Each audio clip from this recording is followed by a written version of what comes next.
Boa noite. Estamos aqui reiniciando mais um podcast com a minha presença, porque o último eu não estava, não sei se eu estou. Então, hoje a gente inicia o nosso podcast com Emeline, Farida e Bahira. Então, a gente vai iniciar com um assunto um pouquinho diferente, assim, mas que também é bem pertinente à dança, né? Que a gente vai conversar sobre força e resistência. Então, como a gente usa a força e a resistência na dança, né? Então, a gente tem aqui visões de fisioterapia, tem visões de... recém-iniciada? E temos uma visão de uma educadora física. Então, começando. Vou começar falando eu e depois eu pego a gente falar. Então, o que a gente pensa quando a gente pensa em força e em resistência, né? No normal, assim, claro que a Emeline vai falar muito melhor sobre isso, mas a parte da força e a resistência, o que elas têm, assim, o que elas podem trazer uma para outra, o que uma complementa com a outra na dança, né? Na parte da musculatura. Então, começando com a dona Emeline. A Emeline vai falar muito melhor, eu vou começar falando e vai. Vai, Emeline! Vai! Então, eu quero trazer duas coisas diferentes.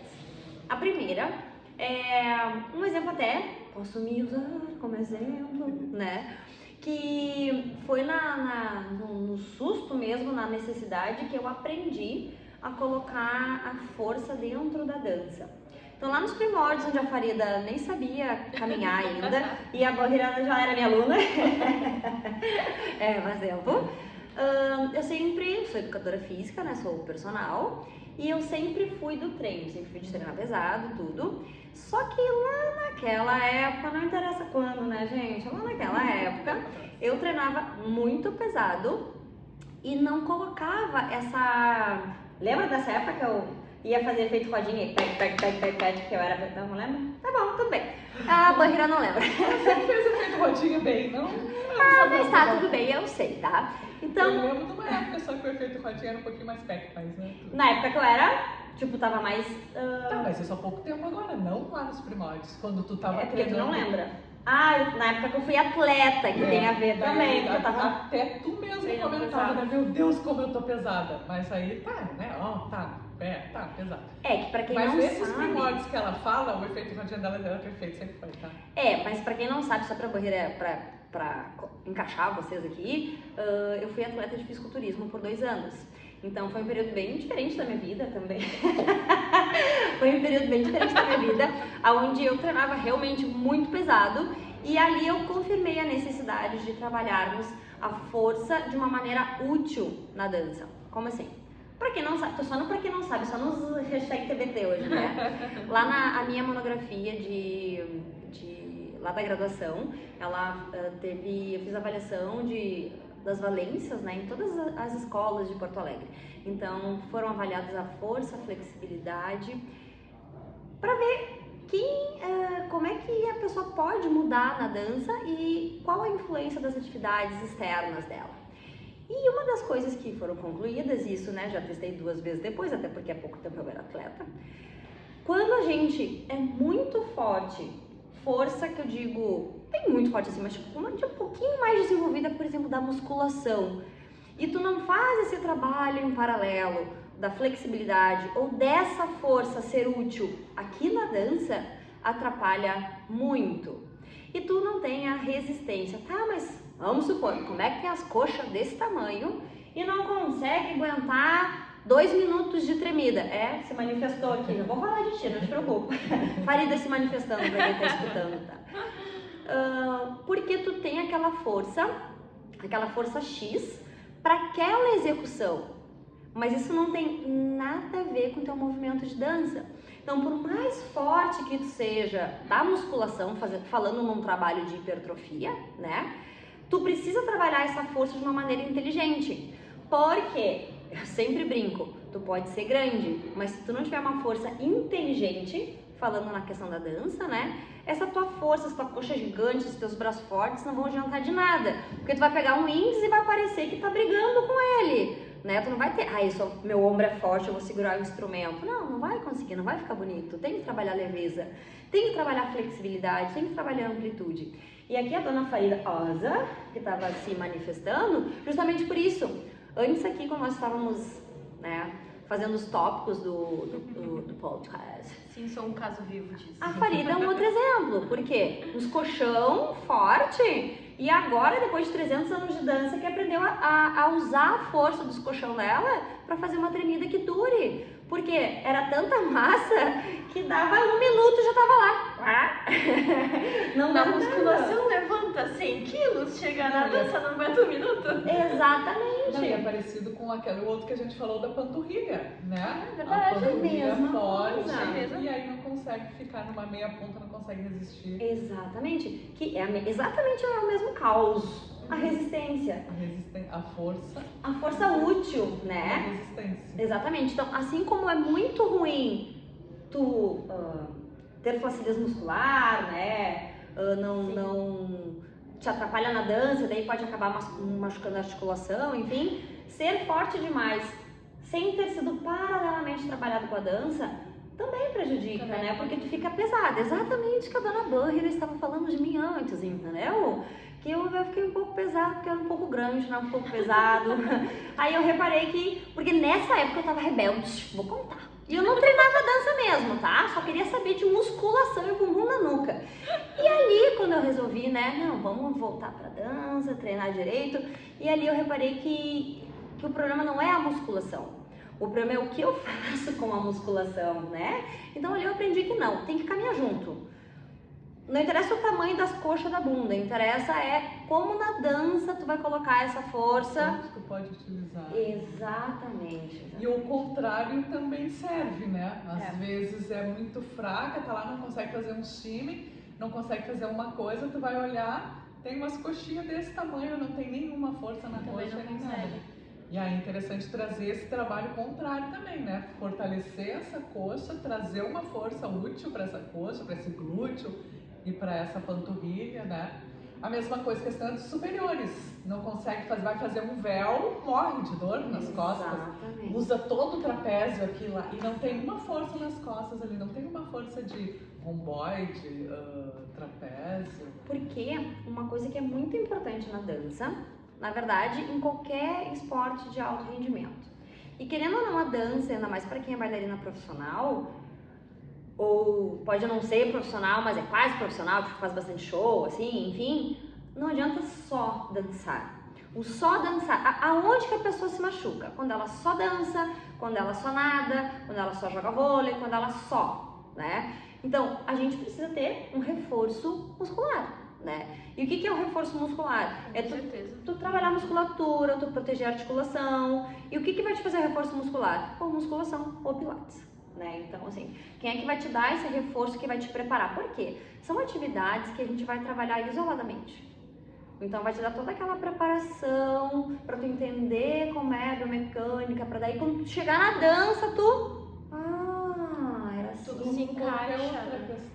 Como qualquer outra questão, né? Tu preparar o teu corpo, né? Ou tu prepara o teu corpo, tu vai fazer uma profissão, tu tem que trazer, saber quais são as coisas que estão em torno, que vão te ajudar, que vão fazer tu crescer, Sim. que vão preparar para evitar lesões. Tu arruma teu cabelo, tu arruma a maquiagem, tu vai atrás do figurino, mas tu não prepara o teu corpo para isso, né? Tudo tem que andar junto, né? Até porque são estímulos diferentes. Pode estar falando de força, pode estar falando de reforço, pode estar falando de flexibilidade, mas são estímulos diferentes para cada coisa, né? Exatamente. Então é muito importante tudo andar junto. Exatamente. E que nem assim, às vezes, eu não gosto de fazer musculação porque eu fico muito pesada. Meu time fica muito melhor, mas pode ter certeza, nós temos casos inclusive na escola, né, de pessoas que não quiseram fazer reforço muscular e aí acabou gerando um outro problema. E isso, infelizmente, isso é muito comum na dança do ventre. Bursite de quadril, né, problema no ciático, problema no joelho. Gente, não é a dança do ventre que vai fazer isso. É complicado, eu ia dizer Quem isso. faz isso é como tu te prepara fora a dança. Porque realmente, para tu ter uma performance legal na dança do ventre, tu vai querer fazer umas coisas diferentes, né? Porque ela é uma modalidade que permite que a gente se atire, jogue a perna, então é uma modalidade livre. Só que se teu corpo não estiver preparado para aquilo, tu pode ter certeza que tu vai te machucar. Então, assim, uma coisa que é bem importante, a gente prega muito isso aqui na escola. Não é só a dança, é tudo ao redor. Não é a dança que vai te machucar. É o cuidado naquela execução tal na hora do treino da dança, somado a um reforço muscular de qualidade, somado a hábitos saudáveis. Sim, aí tipo assim, acontece muito de acontecerem casos de bursite, né? Bursite no quadril, bursite trochantéria, mas aí tu vai olhar atrás, a pessoa faz a aula de dança do ventre uma vez na semana e não faz mais nada. E aí ela tá com sobrepeso, na maioria das vezes, não faz um reforço de glúteo, porque o glúteo é quem segura nosso quadril, não faz um reforço de quadríceps, nada, né? E faz uma vez a aula na semana de dança do ventre e culpa a dança do ventre, porque tu mexeu ali, ficou uma hora fazendo alguns movimentos com o quadril. Tá, ok, se tu é totalmente sedentária, né? Passa o dia sentada, não faz nada, e aí vai lá, tá, né? Mais difícil, mas né? Vamos ver. Mas acontece bastante casos de bursite no quadril, né? Bursite no trochantéria. Inclusive, a Carla Silveira, a Lulu Sobong também teve alguma coisa de questões assim, né? Mas também a Carla Silveira dançava todo dia. Sim. Então aí não, aí são outras coisas. Outras questões. Estamos falando de nós seres humanos normais, não dessas nós alunas, né? Não dessas maravilhosas que depois de uma vida inteira de dança, porque às vezes as mulheres elas desenvolvem problemas tipo bursite. Porque uma coisa bem comum também é tipo assim, eu não gosto de fazer nenhum exercício físico. O que eu vou fazer? Dança do ventre. Vou dançar, fazer dança do ventre. Já vai suprir a necessidade do meu corpo. Mas daí um cuidado que tem que se ter. Daí tu não é mais sedentária, beleza? Mas tu estar te movimentando é que nem a corridinha no parque. Tu não é sedentário, teu cardiorrespiratório tá ok. Ó, mais um cardiorrespiratório na dança do ventre, mais um tema. Então teu cardiorrespiratório tá ok, mas as tuas articulações, eu não vou nem falar de musculatura esquelética, tá? Vou falar de articulações. Qual é a saúde das articulações de uma pessoa que não faz reforço muscular? Para segurar essa articulação. Tendão e ligamento não faz milagre, meu povo. Tendão e ligamento vai fazer o que ali? Vai segurar os ossinhos e o musclinho que tá aqui, ó. Que nem essa brusinha. A minha tem brusinha aqui, ó. A gente mexe num carro que tá estragado, velho, que vai consertar. Aí tá alguma coisa e daqui a pouco, né, tem outro problema e aí tem outro problema, então conserta tudo de uma vez. É verdade. Então, assim, se a gente pode deixar um recado pra hoje, é assim, reforço muscular, gente, né? Pra quem é forte demais, tipo assim, faz musculação pesada, faça! Não é porque tu é muito forte na musculação que tu não vai dançar, e não é porque tu dança que tu não vai ser forte. As pessoas têm esse preconceito também, é um preconceito, tá? Eu sofri muito preconceito por causa disso, mas eu já superei hoje em dia. Mas parecido com os homens também, que qualquer coisa vão jogar futebol, não aquecem, não fazem nada. A primeira coisa que eles fazem é futebol. É o que acontece, né? Os atletas de final de semana se machucam. Vai olhar se bailarino alguma coisa de balé, se ele só faz balé, se ele não faz um reforço. Faz. Querem saber? A gente somos fãs de Joinville, né? Acho que vocês já sabem. Filhas de Rá, companhia Filhas de Rá. E a gente sempre enlouquece quando vai lá e faz o tour lá no Bolshoi, porque não sei se, né, você sabe, mas eles têm uma academia dentro do Bolshoi para os bailarinos.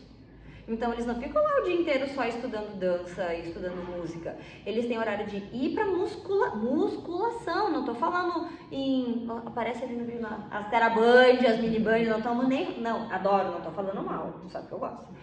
Mas assim, não estamos falando de treinos com borracha ou treinos com pliometria. Estamos falando de musculação, com carga mesmo. Tá aí o exemplo, né? Se o Bolshoi oferece... musculação aos seus bailarinos, quem somos nós para falar o contrário disso, né? É verdade. Então, assim, o segredo é força útil. Força útil, seja ela qual for. Então, façam a força ser útil. E é isso. E se deixar eu vou ficar falando, vocês Então também. tá, então acho que era isso. Acho que por hoje era isso. Então, treinem, né? Para dessa vida sedentária, usa musculação, usa o pilates, usa crossfit, o que tiver que fazer, caminhadas, mas agrega mais questões na tua dança, né? Traz esse corpo para presente. E por hoje era isso. Muito obrigada, agradecemos nossas colaboradoras. Nos vemos no próximo. Então até semana que vem. Tchau!